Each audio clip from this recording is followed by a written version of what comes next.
because after this major announcement that was milked until 9:45 Eastern Time, 15 minutes before the show went off the air, we come to our main event. The main event, the highlight of this parade of terror, going through the old Simmons mansion, the horribleness and awfulness of it will never be forgotten. And the most terrifying part was the main event that we got. We got Jon Plumber Moxley taking on Pizzeria Uno of the Dark Order in a single match as a main event of a nationally televised wrestling program. And at least by the time they did the entrances in the break and came back up, we only had 8 minutes on the air because they knew what they were going to get anyway. And you got to give it to him. Old Fat Uno, he thinks he knows what he's doing, and he was trying his best, but it looked like they took some fat guy from the Golden Corral, dressed him up in a Halloween outfit, and told him to go out and beat the piss out of a homeless guy under an overpass. That, again, visually, is the opinion that anybody that doesn't already live in this bubble would have had if they see this. And it's embarrassing. And then it's every... I know that they used to be the Super Smash Brothers, him and the other guy that I get. The other guy had some athleticism and looked decent, and I guess they ran him off. But this fucking fat clown, they've always been the indie-rific wrestling-minded types. But Moxley, to me, is worse because he encourages this shit. And he encourages the worst instincts of the modern guys to go out and do the matches with the thumbtacks and the barbed wire, the light tubes, and the whole fucking, death match deal with the bank-addicted drug robber. He fucking fantasizes about that, Moxley does. And he leads these guys into things, and it's okay. But this whole promotion... Basically, what would it be like if, Brian, you love baseball? What would it be like if the New York Mets, just because a lot of people liked some local bum in Brooklyn, if they put some fat guy on the team that couldn't play baseball and looked like shit and was 15 years older than the rest of the fucking guys on the team and just was pretty much embarrassing to look at, but yeah, a bunch of guys around town like him, so we'll put him on the team. What would you, as a baseball fan, think of that? Well, for the record, Dan Vogelback dropped a lot of weight apparently in the offseason, but no, it would be ridiculous. It would be ridiculous. The people who are on the Mets are, you would think, and as every Major League Baseball team is supposed to have, the very best that this franchise has to offer, which is the very best the nation has to offer. If you're a kid or a young person or anybody that hasn't seen baseball before and are watching a game to decide whether you might be a fan of baseball in general or this team in particular, and you see the fucking fat guy, do you take it seriously or do you go, oh, I guess anybody can do this? Well, there have been gimmicks in the past. Bill Veeck used to have, he had the shortest baseball player in history. Like, he did various things to fuck with the game just to draw a house, which pissed off a lot of the baseball purists, and there's a reason why you don't have a lot of that all over baseball. Well, we got it all over us here, and I'll tell you what, it don't take a lot of their gravy to go all over my plate. So anyway, Uno starts out biting Moxley while he's wearing a mask that covers his entire mouth. And then Fat Ass took his jacket off, and his boobs are bigger than half the female roster, and his ass is wide enough to show a drive-in movie on. Every time he ran across the ring hitting the ropes, I was afraid he's going to black both his eyes. Again, Moxley ripped the guy's mask. People are booing Moxley now, at least, so they've figured out he's the heel. At one point, Fat Ass cannonballed Moxley off the top to the floor. And I even felt sorry for Moxley at having that fucking sack of wheat landing on him from that height. And then he threw like a dozen fake punches at Moxley's head, and most of them missed plainly and obviously because they had a close-up of it. I don't know what, again, indie wrestlers. And of course, then Moxley had to get juice on the guy, so he run his head into the stairs, and then he walked away to draw the attention of the camera and the crowd.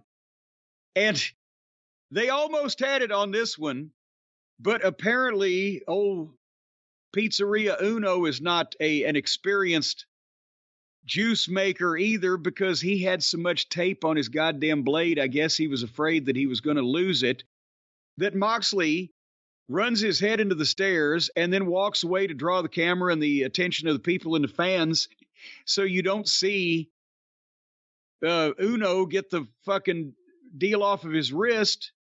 Except, how do I know he got it off his wrist? Because when Moxley walks back over to him to pick him up, there's like 6 or 8 inches of loose tape hanging off his fucking wrist where he's just taking it out. Oh my God. I don't know how you get 6 inches of loose tape from removing a blade. Anyway, but while then he distracts while Fat Ass gets his color, Moxley goes over and flips a bird to people on camera.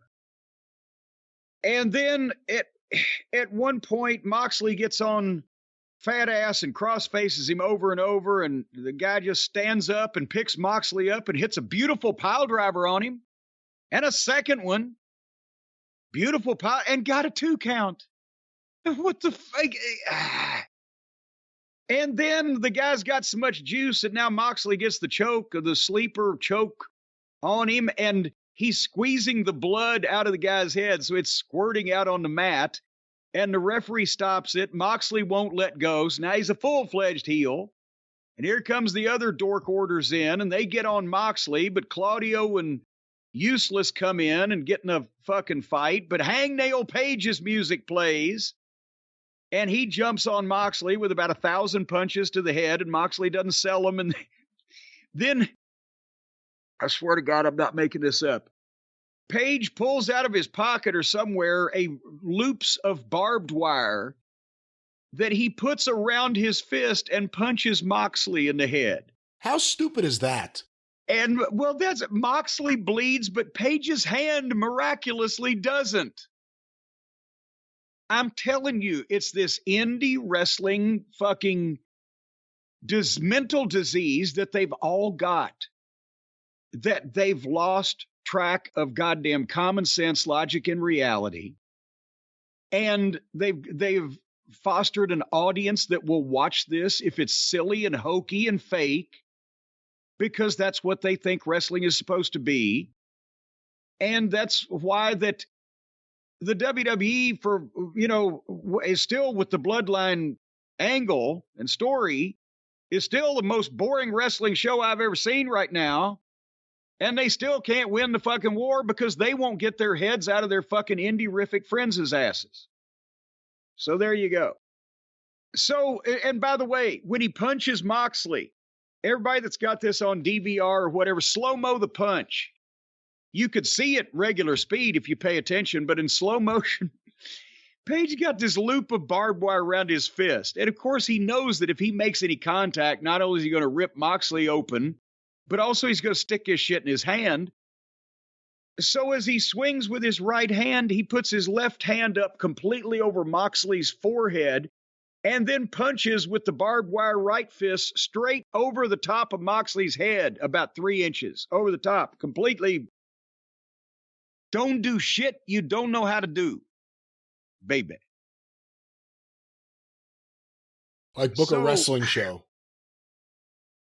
And so then Moxley's gushing blood by the time the thing's over. He gets 30 seconds of his juice on camera and they're off the air.